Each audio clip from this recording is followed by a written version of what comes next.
Buonasera.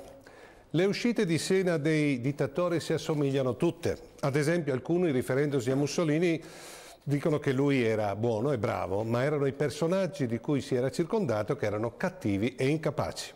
Succede così, ovviamente su piani diversi, chiariamo, anche con Bossi. Si dice, sono la moglie, i figli, le varie Rosi Mauro, insomma il cosiddetto cerchio magico che, carpendo la sua buona fede, con i soldi del finanziamento ai partiti hanno fatto i loro sporchi giochi, truffando i contribuenti, imbrogliando lo Stato e naturalmente gli elettori leghisti in buona fede.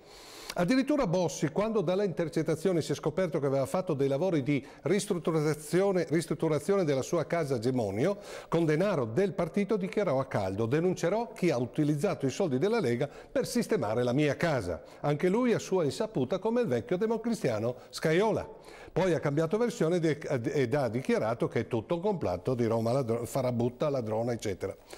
Io mi chiedo a chi vuol darla da bere. Bossi ha gestito il partito come fosse una sua famiglia allargata. È lui che si è scelto come tesoriere Belsito e poi a volerlo sottosegretario. La bufala che è stato solo il cosiddetto cerchio magico, il cancro che ha portato la Lega a diventare Lega ladrona, è solo una barzelletta. E poi non è credibile che Maroni, Calderoli e gli altri big leghisti non sapessero nulla delle ruberie che stanno venendo a galla. Nel decreto della Guardia di Finanza è scritto esborsi effettuati per le esigenze personali di familiari del leader della Lega Nord. È mai possibile che Bossi non si sia mai chiesto con quale risorse i suoi figli potessero condurre una vita così brillante e dispendiosa? Se vedessi i miei figli vivere al di sopra delle loro possibilità, viaggiare con auto di grossa cilindrata non compatibili con i loro redditi, chiederei loro da dove provengono i soldi per poter mantenere quel tenore di vita. Mi pare una curiosità lecita.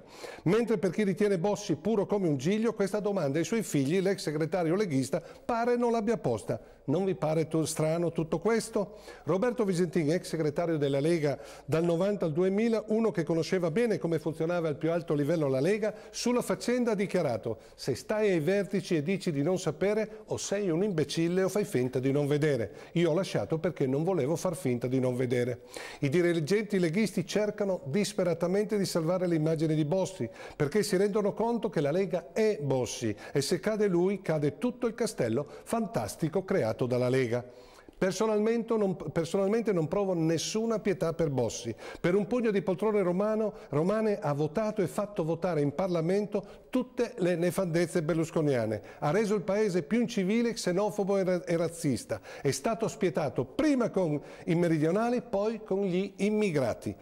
Ha sputato contro i valori nazionali, ha inventato la politica del dito medio. Insomma, se scompare dalla scena politica non lo rimpiangerò, sicuramente. Arrivederci a mercoledì prossimo.